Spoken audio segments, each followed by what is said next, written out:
What's up? Quazi here, and in this video I have something very, very interesting for you guys. What we're going to be doing is helping my friend Arlin more, and I'm going to be coaching him to becoming a world-class rapper. And I know this might sound ridiculous to you, but that's because how the mind has been conditioned. But I really am going to be training my friend Arlin more with the principles of identity shifting, the principles that I've been teaching my clients. I'm going to be giving him the whole reality mastery program and coaching him to becoming 8 a.m.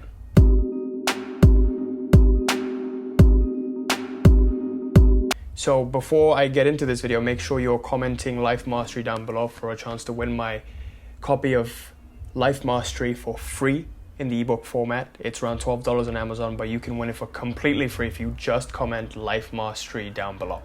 Also, I'm still doing the free one-to-one consultation, so just click on the link below to sign up for that while that's still open. And without further delay, let's get into this video, and I hope you enjoy this.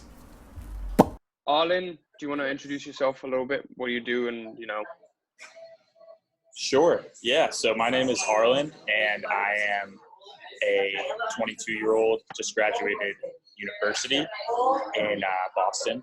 Actually went there with Quazi, Boston University. And during my time there, I started a YouTube channel, which I grew over the past 2.5 to 3 years, posting upwards of 500 videos now, just daily lifestyle videos, advice, self-development, fun college videos. And I grew my following to 160,000. And having just graduated, now I'm in this big transition period where I want to continue my channel in some way. I want to continue being creative, but I'd also like to have the self-development aspect. I should have had too. It's like class 7. I'm wearing my blue light blocking, but yeah, go on. Yeah, so I'd like to continue being creative, but also sharing the self-development aspect. And what Quazi is teaching is right now my biggest interest in terms of mindset training and self-development. So I figure it's such a great combination to essentially have Quazi be my coach and to document the process of me taking on this new creative goal of mine, which is to become a rapper. And yeah, so I think that's super interesting. Yeah. So I met Arlin's partly the reason why I got into YouTube in the first place. So I remember when I first got into YouTube, it was 2017, December of 2017, December 31st, 2017. I decided after reading Transurfing and then talking to Arlin that I should start a YouTube channel. And I thought that would be like my path to personal freedom, financial freedom, and also a way to share with people what I'm passionate about. And throughout the way, I found out my life purpose, quote unquote. And also recently what I've realized is that most people are like looking for their life purpose. And when most people are not at a purpose or not pursuing a goal, they feel this like loss in intention energy and almost as though, what's the point of life? Because when you're engaged in pursuing a goal, then you're just like vitalized. You just have this goal you're striving towards. You're like a missile with a goal. That's why people, after they retire, or like presidents, after they come, out of power, they age so much. Like when they're in presidency, they look really good, but then after they leave, they just like completely dissipate. That's why people, after they retire, they just quickly, I would say, in a lack of sensitive way, just die. Yeah, and I really resonate with that because in the last year, or really the last 7 months, so my last year of college, I went to Australia, which is where I currently am now. And my YouTube channel and my personal drive, my mission, I felt completely disconnected from it. And it definitely had something to do with the fact that I was leaving college and I was trying to gear up for like what's coming next. And in Australia, it was kind of a preview of what the real world was like because I went there knowing nobody and I had no longer had this backbone of college to create content from. And I felt a bit lost. So, now doing this this music venture, it feels a lot more connected because it's really, once again, pushing them in a way that is both fun for me, potentially massively successful, potentially huge failure, but that's all risk. And then also just no matter what happens, it's going to be entertaining and educational for everyone. So I figure it's a huge win-win-win-win-win all around. So our lives have probably like transformed after we started finding out about identity shifting and the becoming paradigm. So personally for me, my story was I learned about, Think and Grow Rich. Like I watched a YouTube video, and then after watching that YouTube video about the law of attraction, I found out about Think and Grow Rich, read that book. It was sort of archaic language for me, so I wasn't too interested in it. But then Arlin showed me how to craft your own goal card. And then I started writing like, I'm so happy and grateful that by January 1st, 2019, I'll have $150,000 in my bank account. And I said that for a year straight, and I never really got any results from it. But maybe I began some sort of a process to get it. I started visualizing, tried millions of techniques. Nothing really worked. And then I found out about transurfing. Transurfing blew up a lot recently because of, people on YouTube talking about it, people getting results from it. And also in general, just like after I read it, I've started applying some of the stuff in my personal life. And I saw that I wasn't getting these little results, like getting parking spaces were really easy. It's like you get some cash here and there, a parking space, or maybe some girl gives you some attention that you wanted from, or you get a grade that you want. It wasn't really like the transformational results that I wanted. Then finding out about identity shifting and the becoming paradigm, that just completely shifted, like changed the game. Now every single goal of a transformational nature was attainable. So then getting a 4.0 GPA in school, who did I become? I became the 4.0 GPA Quazi. And I saw that when I looked back, because I didn't know personally that I could just become this new person. And I always thought that when I had crooked teeth when I was younger, around like 13, 14 years of age in England, I thought that I was getting bullied because I was ugly. After I got braces, my self-image changed. When my teeth were fixed, automatically I started becoming a more popular person, and like people just started liking me more, and I was less bullied and I was less miserable, and my self-image changed. Looking back at it now, I realize this now. And I didn't see that at the time. I always wondered, why did this happen? Maybe because I just worked hard. But then I always attributed it to braces, but it's not really that. It's because my self-image, my identity completely shifted. And as a result, I became like from one of the most hated people in most unpopular people in class to one of the most popular people in class. So that was a big shift for me. And that's when I started to see evidence of identity shifting working. And then applying it to other aspects of life, like becoming an entrepreneur, working 9 to 5, not working, quitting my 9-to-5 job, and like actually getting myself quote unquote motivated. Like people have trouble with being motivated. Once you use identity shifting, it no longer becomes like get motivated. Like it's just your natural state of being because of this character that you craft. So most of the time when I teach the reality mastery program is all about this. Like it's all about crafting this whole system. So again, the levels to which you can influence reality are like this. There's the action level, and people are always concerned about the how. Like, how do I do this? When they think about the goal first, before even making that firm decision to get it, they're concerned with the how. Like, how do I get to 10K a month, 20K a month? Show me how. Show me how I can amplify and, take my business 10X. And two people can do the same thing and get completely different results. You've noticed that, right, Arlin? Like two people can do the exact same thing, follow the exact same program. One person becomes a millionaire, other person becomes completely poor. And Sam Ovens talks about this a lot. But essentially, it's because what's missing is the mindset level stuff. Going a level below the action level is the emotional level. And this is what law of attraction people say is inspired action. When you feel inspired to do it, then you do it. Even that's not enough. Going a level below that is your belief level. It's like, what do I believe about this? Can I get this? Can I not get this? How do I alter my beliefs? What's my limiting belief and what's my empowering? Getting empowering beliefs and then surrendering limiting beliefs and letting, just reprogramming yourself. That's good too, but even that stops being effective at a certain point. Once you change someone from the identity level that's when you start getting crazy results. Anything that you want is 100% possible if you just start to embody that version of yourself, because everything in life is in a constant state of becoming. So now what I've noticed is that, for me, maybe for Arlin, we weren't conscious of doing identity shifts first, but rather we saw that we became different people once we started getting these things that we wanted to get, right? But it was almost this process of becoming first and then getting it, but it's like a very slow process once you do it unconsciously. So people who get unconsciously successful, who unconsciously become successful, are always going to be in fear of losing this success. If you become consciously successful, you know exactly how you did it. So even if you were to lose it, which is very unlikely, you still can get to that point. Yeah, definitely. I definitely resonate with that, because my YouTube success it was becoming a different person, but it was unconsciously doing it. It was just law of attraction. And it works, but it's definitely lacking stability. And a lot of times things would happen and I wouldn't really understand them.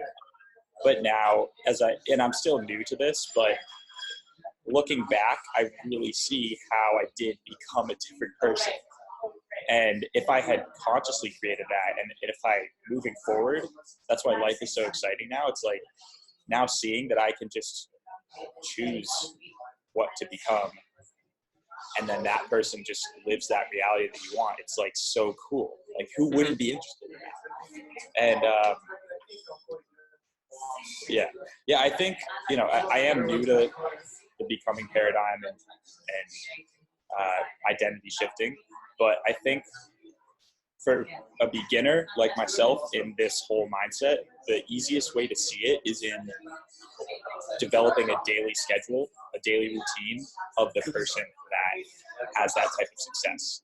Right. And I guess, and that's what I've been seeing a lot lately. I'm reaching fitness goals now that in the past I hadn't been able to, and it has a lot to do with just this imagining what type of person would be able to have this body, this work ethic, and just becoming that person and eating that way and having a trainer, and it's cool how it all lines up. Right. So you said that when you first started working out, you had a lot of trouble gaining muscle. How's that going? It's going a lot better. I mean, now I just took some very simple measures. I met with this really huge trainer in Sydney here in Bondi Beach, and he gave me, one thing I was lacking was tracking, and I know that everyone who is able to gain weight and muscle tracks everything. So he gave me this really simple spreadsheet that I use now, and I can track what I eat and I use MyFitnessPal for tracking calories, but this thing he gave me. So your weekly workouts and meals, how many calories you've eaten? Okay. Yeah, and it's just anyway, that's a small thing. But have you tried out Strong, the Strong app? No. Get that app. You can put in your workouts, and what happens essentially is that every time you go into the gym, it also has a built-in timer. So once you do a set, you put in the weight, what you've lifted, and you put down how many sets and how many reps you've done. You press the tick mark, and then it waits 2 minutes, and then after 2 minutes it beeps again, and then you have to go again. It's kind of sick. You can track your workouts day in, day out. I've been using that for a while to track my workouts. It's really good. Yeah, but essentially I also found out in my life that whenever I started tracking and holding myself accountable, results blew up. I remember freshman year, I went to the gym 6 days a week. I was trying to gain muscle, went 6 days a week, didn't track my food, didn't track my workouts, just did whatever, week in, week out, day in, day out. Got no results from it. For a whole year, freshman year, didn't gain a single pound. I was just the same. That's so frustrating. I don't know if some of you guys watching this, it's just you do the things, you take action, but you just don't get results. That is the most frustrating thing ever.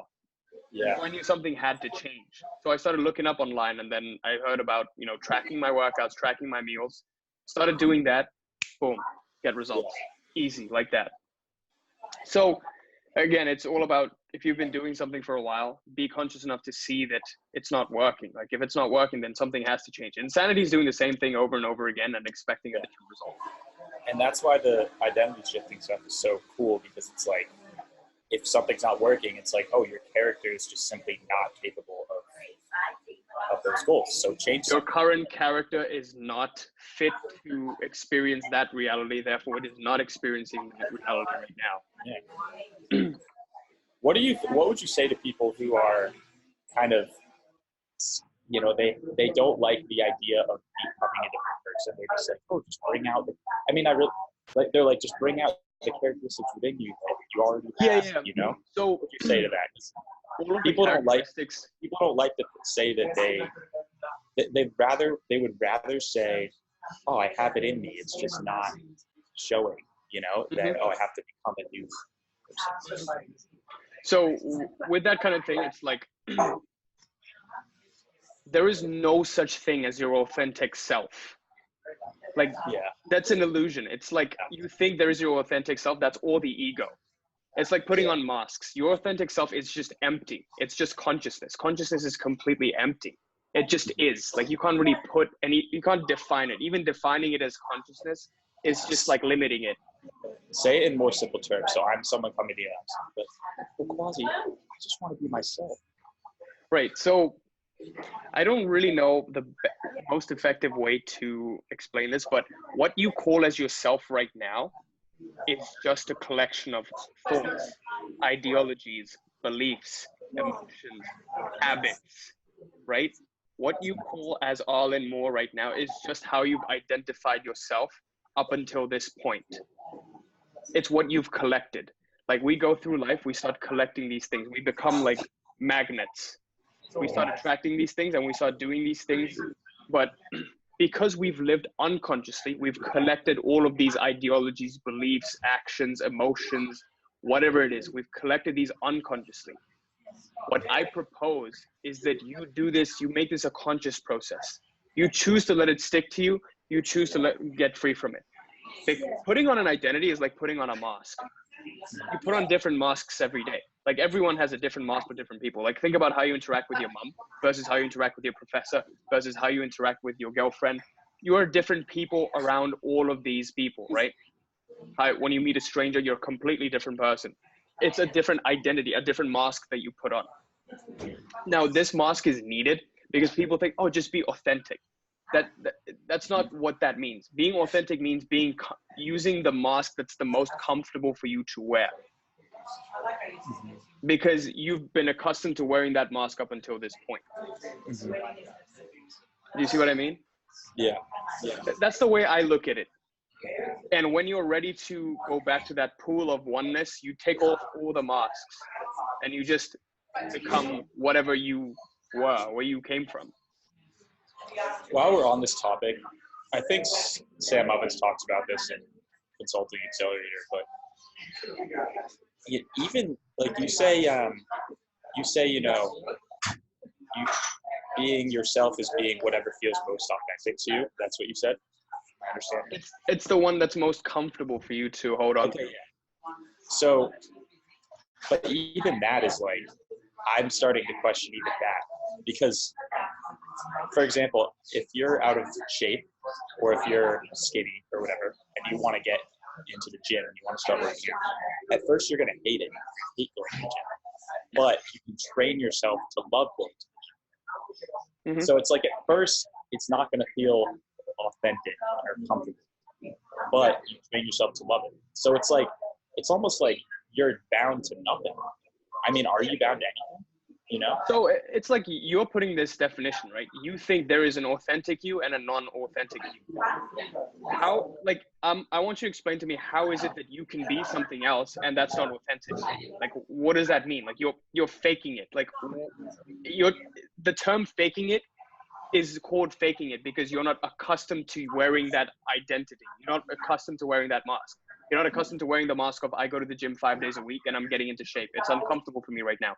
Once you become accustomed to wearing that mask, that becomes quote unquote authentic to you. So really, all these labels have no meaning. Yeah. It's just like a silly, like societal thing that we've used up until this point. Just be you, just be authentic. Like there is no such thing. That's a myth. Being yourself is a complete myth. Yeah. It's whoever you choose to be. How do you choose to identify yourself? Do you want to be the Arlin that's like, 8 a.m., the rapper that you wanted to be, the successful musician?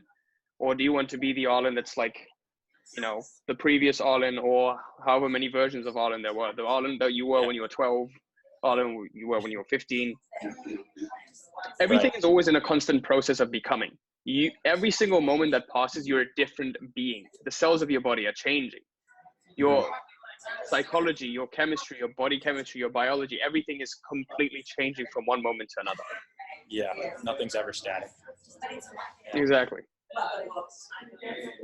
So, all right, moving forward. Yeah. I feel like this has been pretty interesting and eye-opening. If people are on at this point, drop a comment below if you're enjoying this. Definitely, Let's get deeper. Yeah, I'm also curious if you guys like this thing that we're doing, because maybe we'll do it like every other week or something, just to catch up. That would be kind of sick, just to document your journey. Yeah. I wanna see this like come to fruition. Yeah. Prove once and for all this is a real thing. Like this is definitely possible. Yeah. So now I want to address one more thing right now. It's that once you take up a paradigm of becoming, most people are concerned with like the how and when it will come, right? Most people, when they take up a goal, they're like, oh, how is it going to happen? Okay, become a famous rapper. How am I going to do this? And when is it going to come? And what I ask you to do is not to focus on the how and when, but to focus on the what and your why. Like, what is it that you want? And make the full decision to have it and give yourself full permission to have it. Why is it that you want it?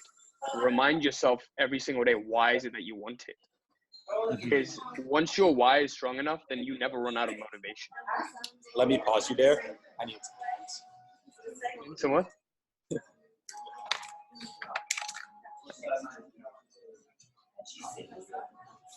We're going to pause recording for a bit. We'll return.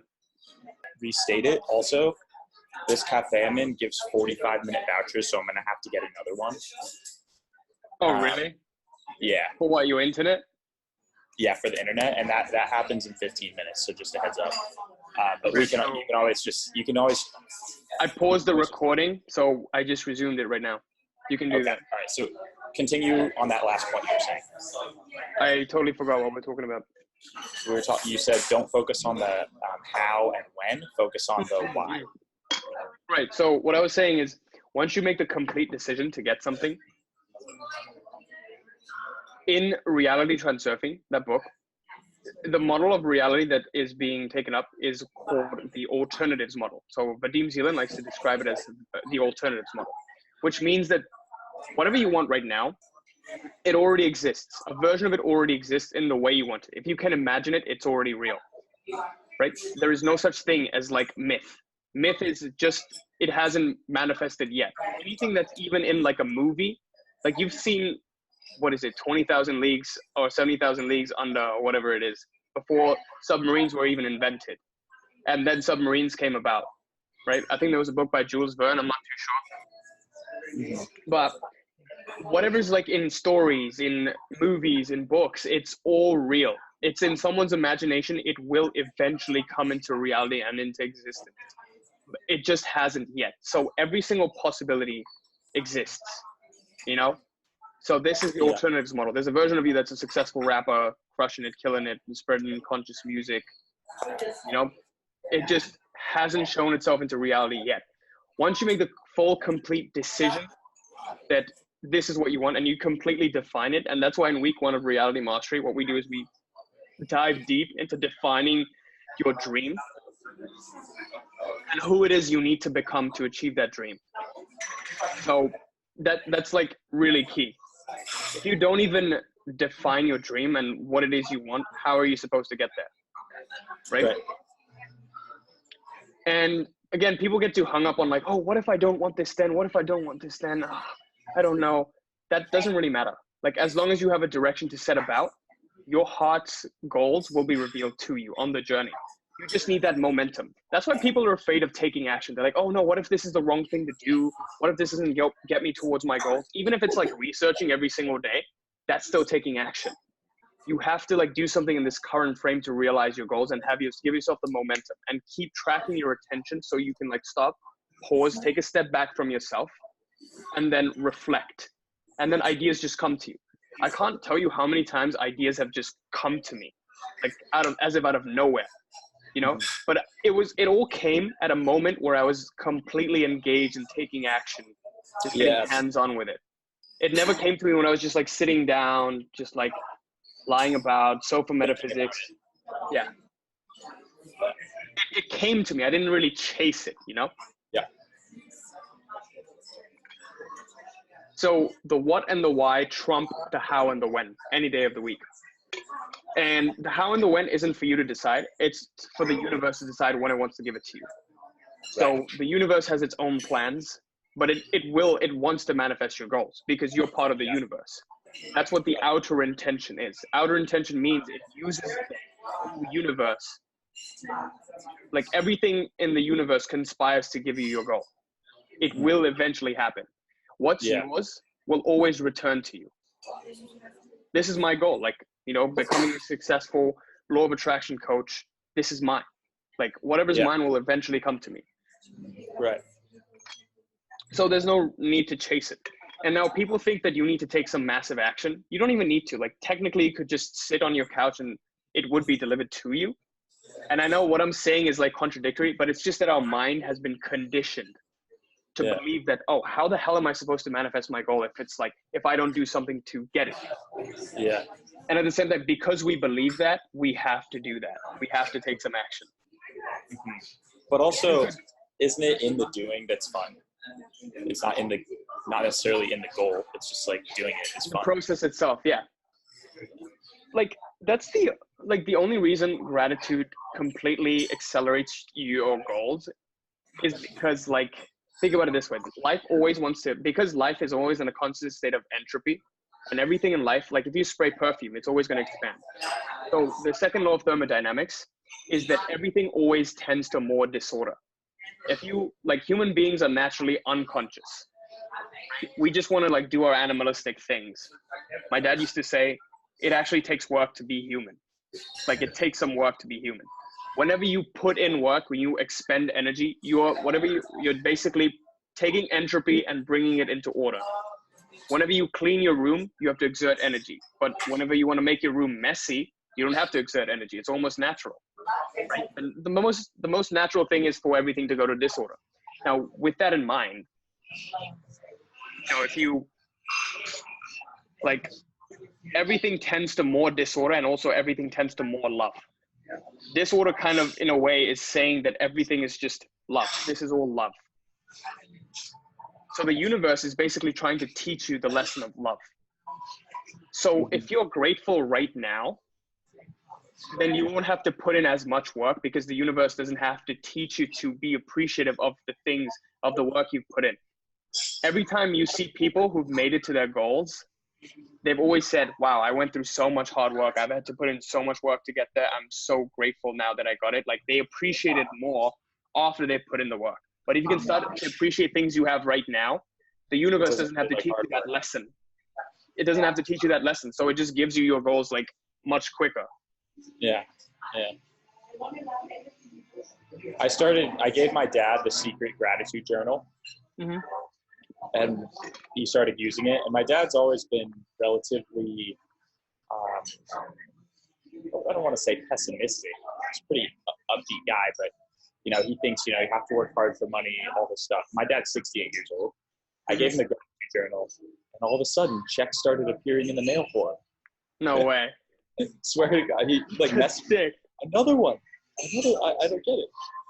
But no, it's the gratitude's, and it's one of those things too, actually, where if you do it for a while, you can get complacent and stop doing it, which is where I'm at right now. Like I've definitely stopped waking up and first thing gratitude. Mm-hmm. And things haven't been hard, but they definitely haven't been as smooth as they once were. And I keep wondering why am I not in this such a good flow as I used to be. Mm-hmm. Anyway. Yeah. Yeah. It's interesting that you said love is disorder. You want to talk about that a bit more? Yeah. Yeah. So More into the why I think love is disorder is because like, it's kind of like the state of nature. Nature wants to it wants to pollinate everything. It just wants to like just spread out and be. You know, it's just constantly becoming. Caterpillar evolves into a butterfly. Butterfly evolves into nothingness. Nothingness expands. Atoms of nothingness expand out into the universe from whence it came. So everything is just constantly going towards more and more love. And you know, Fred Dodson talked about this, right? The universal lesson is the lesson of love. Whenever you learn the lesson of love, then you've become aligned to the universal law. And also, like, I hate it when people say that, you know, on a side note, people say that, oh, God is love. I hate when people say that, because it's just like you're taking God and you're putting God down there. But I wanna like amp up God for you and say God isn't love. Love is God. Yeah. You know, like, I agree. This is a part of God. That is a part of God. Love is a part of God. Yeah. Yeah. So yeah, I genuinely believe that, you know, the universal lesson is the lesson of love. Like, the universe tries to teach you the lesson of love every single day. Random note. Have you done Tonglen breathing? What breathing? Tonglen, Tonglen. No. Have you read Shodran? Petra Shodran? Shodran? Oh, never mind. Well, it's a Buddhist breathing in which you breathe in all the suffering in the world. Mm-hmm. You breathe in negativity and pain of others, and even yourself. Feel your own pain. Like, if you're anxious, you breathe it in and you feel it, and then you exhale. You almost purify it into love and beyond. Oh, I actually teach some of my clients that, but I've also practiced that in my life. It's basically like, it's kind of like a surrender process. Yeah. You breathe in all the negativity, you amplify it, and then on the exhale, you kind of release it out into the universe, into that entropy. As a higher state, as a higher. Exactly. Yeah. Yeah. And it's because I have a course, like an online course myself, in which I teach the opposite of that, which is why I want to update it. And because I would teach breathe in love and joy and compassion for yourself, and then exhale it and amplify it. But honestly, it's more powerful, and it's like it creates less resistance for yourself if you can just accept even the worst of the worst and then purify it for the world, you know? So I like that. Yeah. And also on that note, I'm probably going to share this in my channel at some point, but Arlin was the one who taught me that, you know, he started doing his affirmations in the third person. And this was like a game changer for me, I would say, because, and here's why, because when you say I am, like, it's just you're becoming too closely identified with the character. You know, you're becoming too closely identified with the mask that you're putting on. Once I started to do third person affirmations, then it started becoming more and more aligned to me, and I could start noticing the shifts more. Like, the biggest reason. Go ahead. Yeah. Like, the biggest reason why people go through suffering nowadays is because they're too closely identified with the character. Whatever the pain the character feels, the consciousness or the higher self feels too, right? Because if you're too closely identified, it's like you're playing a video game, but then you forget you're in a video game. So whatever pain your character feels, you start feeling as well. Imagine playing like GTA or something, right? Or like some other RPG game, and you start to feel as though you are that character, and whatever pain that character feels in the game, you start to feel. That would just I read recently that affirmations, at least first person affirmations, are just like repeatedly saying that you're okay when you're really not. Yeah. And I mean, that's obviously debatable, but I would say the thing that hit me with third person affirmations, a couple things. One being that and we've talked about this, Quazi, your character wouldn't be going around saying, I am a successful law of attraction coach. I am a successful on one hand, it would. On one hand, right. But on the other hand, it's like, imagine you're simulating talking to someone. It's like, oh, I'm easily making $20,000 a month. That's like a Yeah. reality simulation kind of affirmation. So like Yeah. obviously test out which one works best for you. But some, I am worked for me, but I feel like third person feels more aligned. But I am, even what you say, simulating telling someone, but it's like, I don't want to really live any character who's kind of talking like that.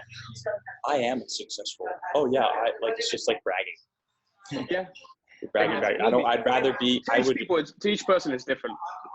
Yeah, true. I just think that humility is important, and if you can create a character that's completely humble and doesn't have to ever talk about their success. And okay, so the second point I was going to say is you just respond better when when someone says something to you, like, yo, Quazi, like, you're amazing.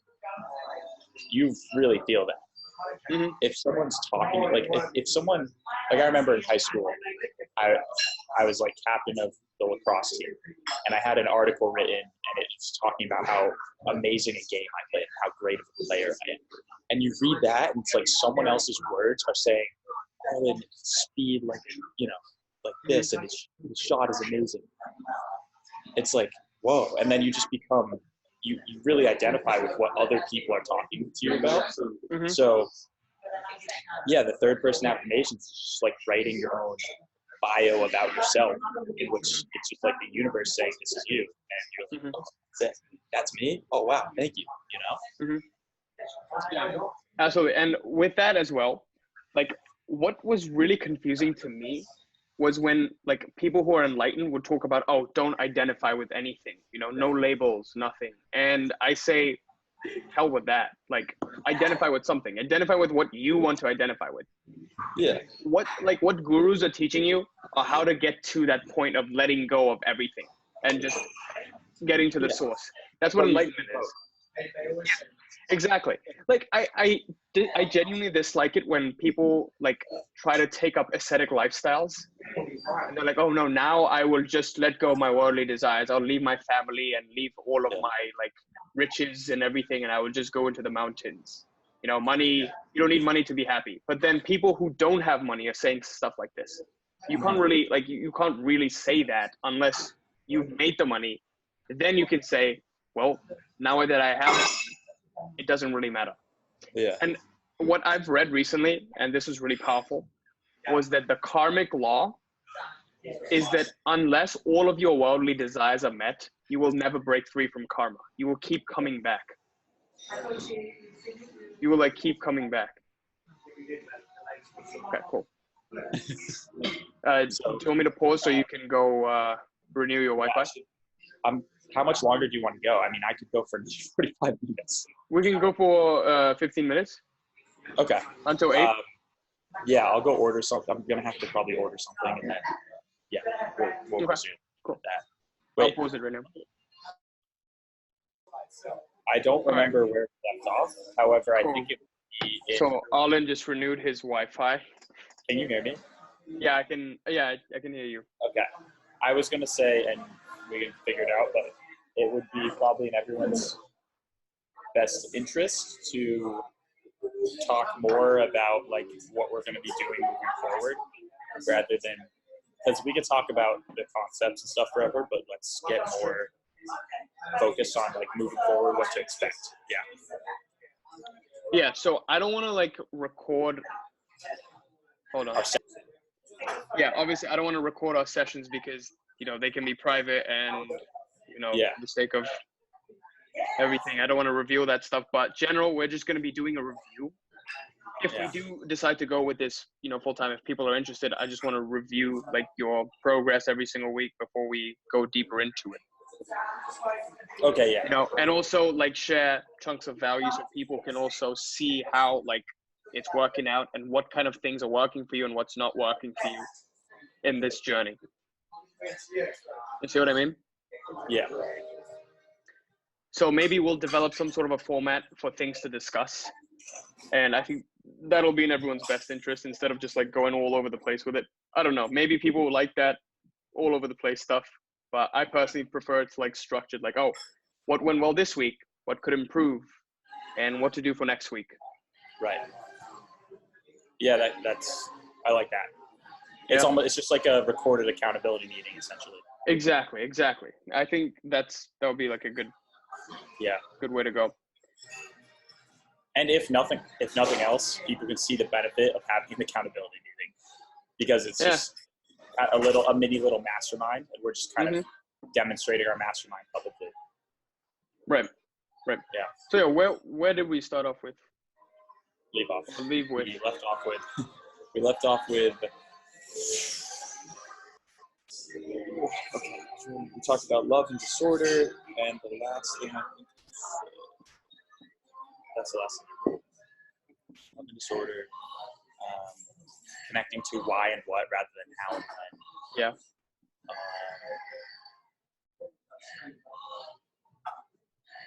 Let's just talk about like how your journey is going so far. So you started like 3 or 4 days ago, right? Or was it a week ago? Yeah, I'd say a week ago. Yeah. So a week ago, you've made your decision on your what, and you also we actually talked about your why, and you were really aligned to that. I mean, definitely. We did okay. So this is what I do with all my clients. I'm gonna share a tidbit of value. We do an exercise called the 7 levels of why. Yeah. And I actually learned this from Arlin, and I think Arlin learned it from the book by Dean Graziosi. So definitely check that book out. It's called Millionaire Success Habits. Mm-hmm. And essentially what this is you write down one of your goals, and it's like something you're pursuing towards. And what we do is we ask why 7 times until we find out the core reason of, it's like peeling off the layers of the onion to get to the core. Once you find out your core reason, we call that your core emotional driver. So that's what I like to call it in the Reality Mastery program, your core emotional driver. And you just remember that every single day. You remind yourself every single day. Even after you've uncovered your core emotional driver, you become this like rock of motivation. It's like you're drawing motivation from within all the time. There is no need for external sources of validation. Cool. So yeah. Moving forward. So going back to that concept of finding out your what and why and not how and when. I'm a big fan of like strategizing and finding out like, how it is we can do this, how it is we can achieve this result and that result. After all, identity shifting and this whole process is a how, right? But at the same time, it's kind of like how we can shift yourself at the identity level. So what I found is that once you get into the moment of taking action, the how just comes to you. It's like the dictates of power. It's this meta power. It's just like coming to you all the time because you're so aligned in your decision. But it's coming to you in slow chunks. It's like reality is giving it to you in slow chunks because reality wants to take the path of least resistance or the path that expends the least energy to give you what it is that you've asked for. So now, right now, I want to ask you, Arlin, what's your how to getting there? So like 3 main things that you're doing right now. Yeah. So I'm uploading, or my original how that just occurred to me on the plane over to Australia was to upload 5 videos on YouTube a week, in which Monday is Make a Beat Monday.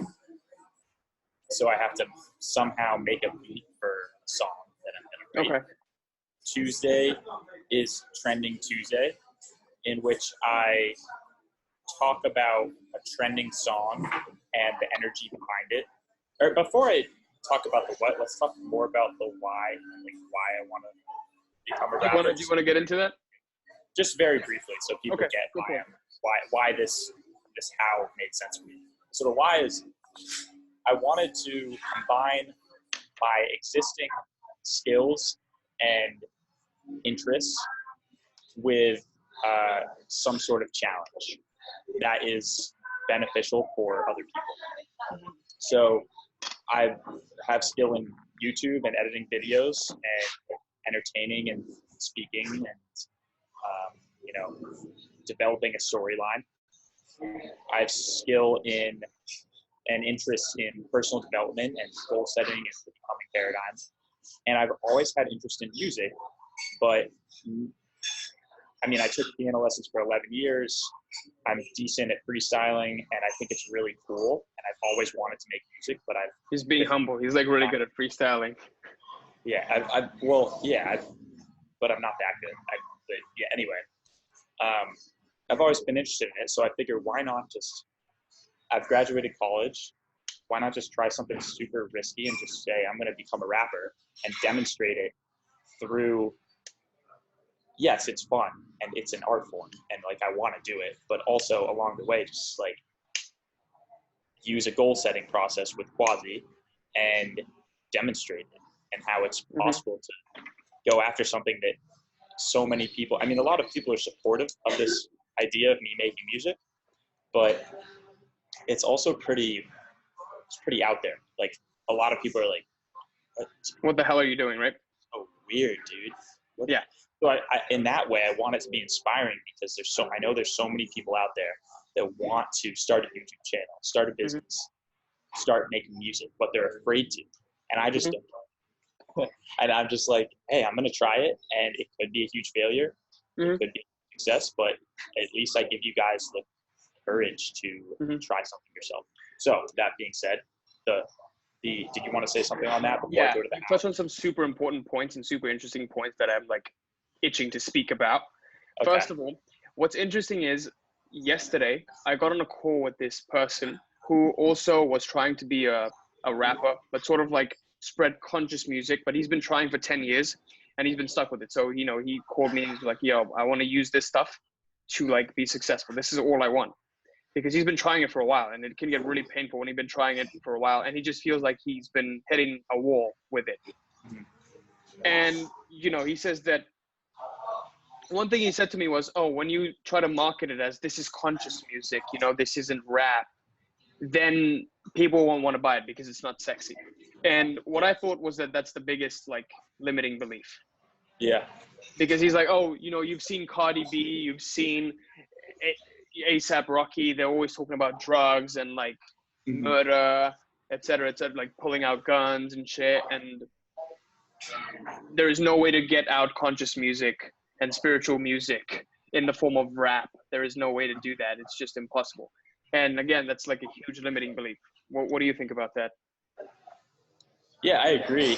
I mean, it's something I don't know the complete answer to, but like when I listen to that music that they're talking about guns and drugs and killing people, it's and like, you know, banging hoes and partying in the club. It's like, it's weird because while it is promoting it's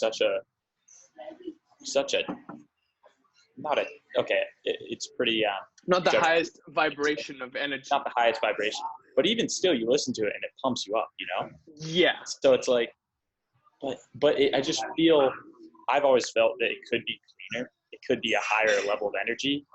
Like you wake up, you throw it on, and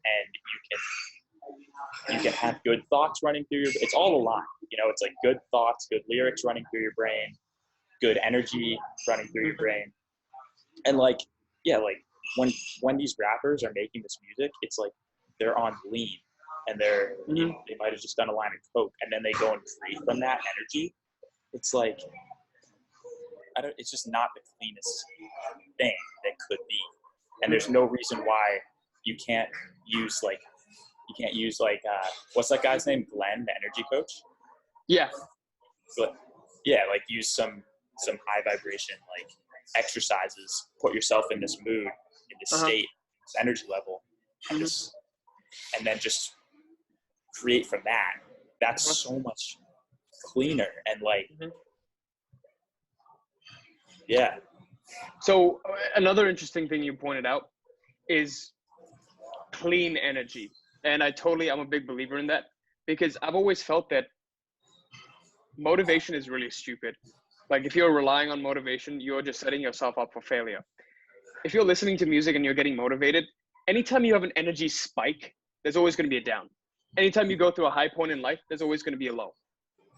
If you start to identify these as highs and lows, and your energy is being high and you're being pumped up, there's always going to be a fallback to it. So it's like the energy deficit. Like you always have to pay back the loan.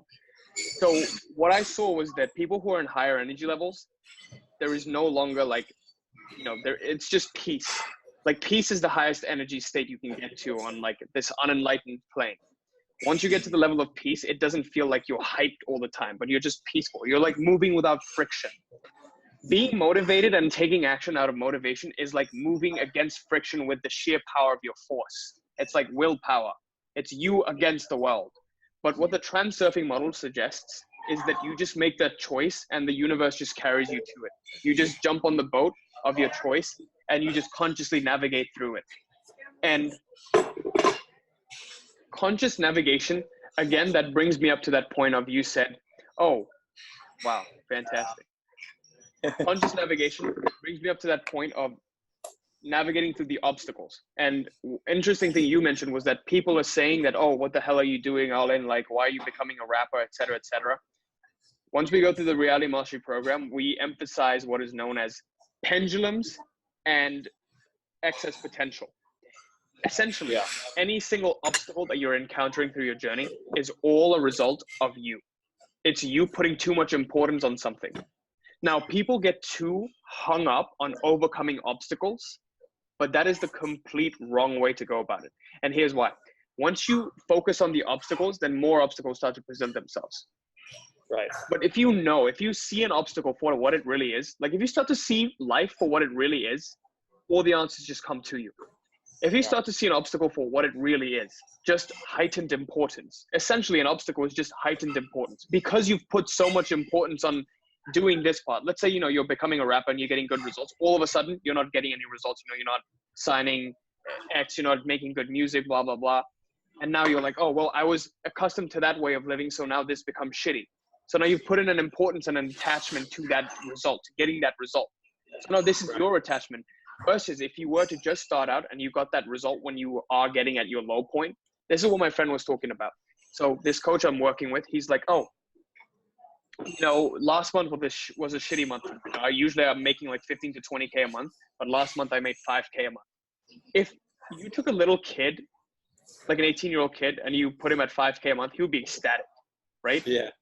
So it has different meaning for different people. Just because he's making 5K from 20K, because he's been accustomed to that higher quality, that's become his new standard, his like new low. Now he's putting too much importance on getting back up to that. So he creates his own obstacles. Now, most people, what they do is once they go through a period of tough times, they put too much attention on that undesired reality. Because remember when I said that, the how doesn't really matter? Because this is the universe's way of giving it to you. Sometimes it puts you through a tough time because that's just the universe, how it's delivering it to you. It's delivering it to you in waves of maybe, undesirable results, because now you have this certain expectation of how you want things to go. But then other times it brings you like really good results. So he was talking about how, dude, I have weeks where I sign 10 clients and I make 20K. But then I have months where I go without like any clients and without making any money. Yeah. And then he puts too much importance on that low month, and then that becomes perpetuated. And then it's like, week turns into 2 weeks, turns into 3 weeks, turns into 4 weeks. And he's just now like, oh, well, this is my reality now. And once you like completely accept it for what it is, it's just heightened importance. And you just consciously reduce your importance by changing your attitude to this event, to this obstacle. Then all of a sudden everything shifts and now reality starts delivering it to you. Mm-hmm. It's just learning how to navigate through this, like the currents, really. So inevitably in your journey, you're going to go through this point where you're not like getting results, or it's not going exactly the way you want. And this is all a result of you heightening your importance level. It's all part of the process. It's like baking a cake. The kitchen gets a little dirty. Yeah. And I feel in a pretty good position in terms of like, I could care less. I mean, I care, but at the same time, I'm fully okay with this being a complete thing. Yeah, I think that's the best attitude to have. Yeah, it's like, I want to make good music, but I could make something and it could be so bad. And I'd be like, all right, well, I tried, Mm-hmm.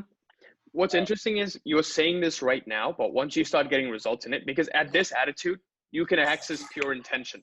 Once you heighten your importance, now your intention energy is tied up into overcoming this importance. Like imagine crossing a tightrope, right? From point A to point B, and it's like very, very steep. It's at a very high elevation. And you're crossing this tightrope and you look down and you feel fear. This fear is your importance to saving your own life. Now taking one step forward is very important. Putting the step in the right place is super important, or else one wrong step, you die and you plunge into your own death. So you're raising this importance. Now, as a result of raising this importance level, what's happening is you need your intention energy to get from point A to point B, because that's your intention, to get to point B.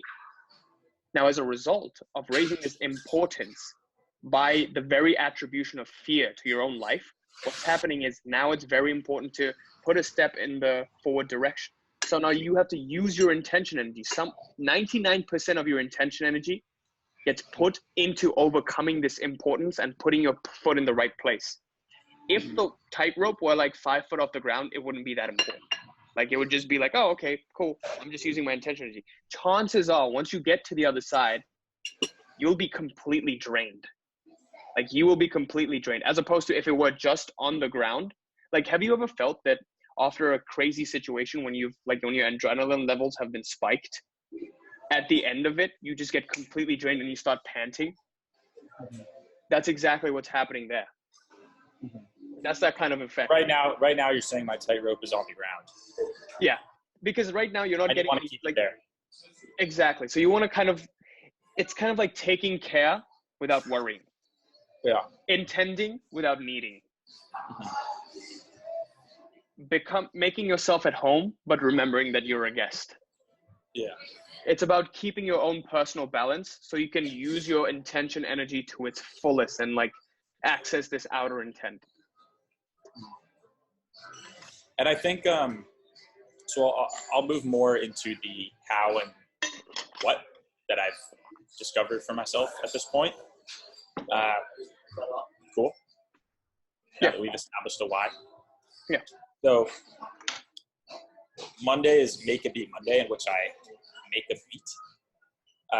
Tuesday is Trending Tuesday, in which I talk about a trending song and the energy that I think it's coming from.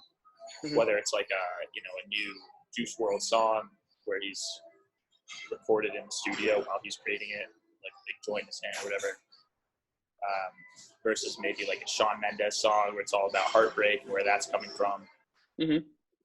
Wednesday is We the Best Wednesdays, in which I put myself in a situation where an A-list rapper would be. So I go to like a concert setting.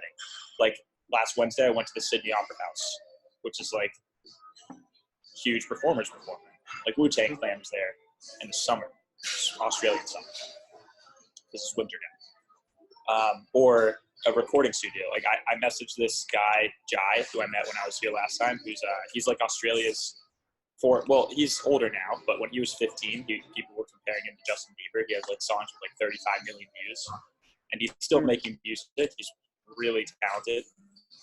But he said he could let me into his studio, and dude, that's I it. could just hang out there, catch the vibrations, right? It's cool, right? Absolutely, and that's a fun 100%. And then Thursday is Theory Thursday, in which I thought I would post something like this. So I talk with you, other rappers maybe in the future and what they think about energy, and other entrepreneurs, whatever. And then Friday, I had the idea to call it Freestyle Friday, where I saw Juice WRLD, this rapper, for those of you who don't know, freestyle on Tim Westwood. If you haven't seen it, it's extremely impressive. He freestyles for an hour, and it's like perfect lyrics, like that actually work in your mind, and everything rhymes. And like, so I thought I would just start out. I'd be terrible at first, but if I do that every week for a couple months, maybe a year, then I'd be able to do it like him. Now, I've done it for a week, and I'm already not really loving the process for a couple reasons. One, Make a Beat Monday. I'm already having producers reach out to me with beats, so I don't think I'm going to try to spread myself so thin and try to make beats as well. I think that's a waste of time. Yeah. Also, I don't have any equipment, and I don't think I want to, it's not really the role that I want to live. I don't want to become a beat creator. So why not just outsource that? Trending Tuesday just seems like I'm really only doing it for views on YouTube, which is not the ultimate goal.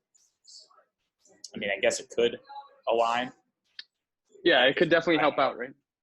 Yeah. Wednesday, I think definitely aligns if I can keep to it week by week and go to cool places and make it fun. Mm-hmm. Theory Thursday, I recorded 4 videos for that on my own. But even still, it doesn't really feel congruent or like it really aligns with what I'm doing.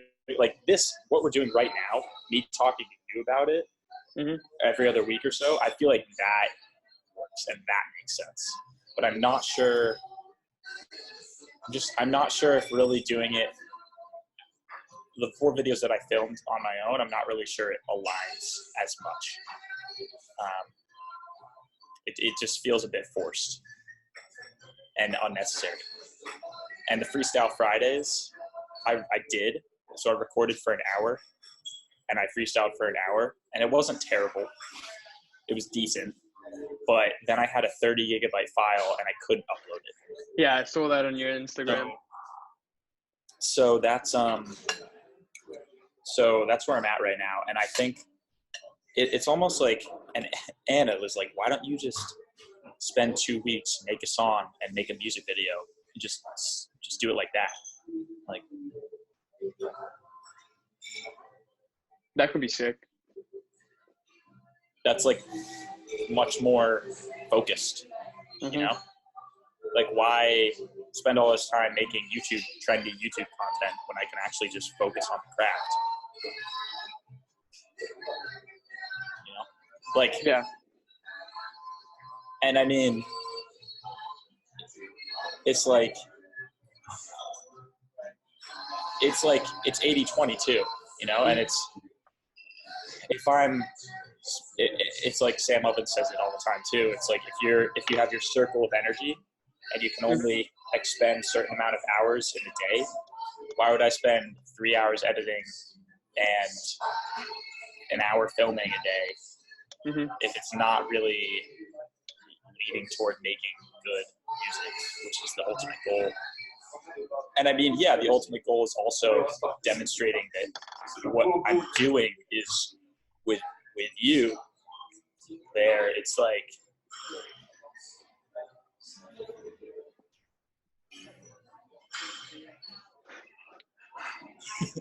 yeah, it's so I'm already doubting the process that I originally came up with.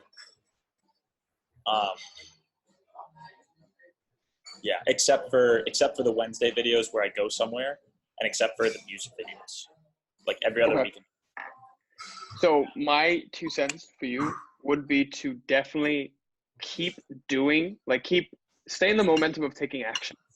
Don't stop everything just to think about what you want to do.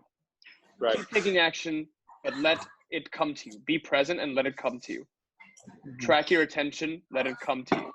It'll eventually come to you. And what tracking attention means is essentially bring your attention to its center. I made a video on that. I'll send it to you after. If you guys are watching this, definitely click somewhere up here. I'll attach it. And that was a life changer for me, because I saw that meditation is 20 minutes. Tracking your attention is like waking up in the middle of the day and holding that state for as long as you can. So this is like meditation 12 hours a day you're up. So you want to hold that conscious state and live every single moment consciously. Like, you don't even want to have good habits. Like, you don't even want to have habits. Like, screw habits. Habit means unconscious, right? You want to use habits as like safety nets, but live consciously to the best of your ability. And also what you said about having a different theme, different day. I also want to, give my viewers a tip, which is, we both learned this from Tim Ferriss. It's a process called batching. If you start to batch up your stuff, then you get a lot of productivity out. Like, what I personally do is I record all of my 7 videos of the week in one day within a 4-hour chunk. From 7 a.m. to 11 a.m. in the morning, I record all my videos, and then I edit them within 2 days. So Thursday, I'll spend the rest of the day editing, because it takes me around 7 hours to edit. So from 12 to, maybe 3 or 4, I'll edit my videos, and the next day I'll edit, and then I'll release them. So edit, release, and create thumbnails and etc. It takes me like around 7 hours total. Wait, do you record and edit in the same day? Yeah, I record in the same day and edit some. I edit like 2 videos in one day. after I've recorded all 7. But it doesn't take me, like, it's not as difficult for me to edit my videos because I don't have a lot of stuff like you. Right. Because yours are like vlogs, you know? Because I bet yours take an hour to edit one vlog, a 10-minute vlog. Yeah. Yeah. All right. I'll take that into consideration. So spend a whole day recording and spend like, see, the problem is people get like, they do one task and then they get bored of it. I used to find that as well. It's like, oh, I'll just do it tomorrow. But it's best to just get it done now because there's that like time to get into flow state, you know? So I just like get it done with. I take a break. Just take a break when you feel like you've been too A to B, B to C, C to D, D to E. Scramble it up by taking a break and then come back to it. I find that whenever I visualize my ultimate goal, like where I am in the middle of working, and if I'm getting too like drawn up by it, if I visualize myself at my ultimate destination, connect to the feelings, open my eyes, I can get back to work immediately. It's kind of crazy how that works. So that's my way of taking a break. I just close my eyes for like 30, 40 seconds, take a quick break, come back, get aligned, come back. So yeah, with that, I don't have anything else to, we should just finish up. Yeah, ditch the illusion, fill up the character. Tough deep. Yeah. Let's say thank you to everyone who watched this. I hope it was inspiring and helpful.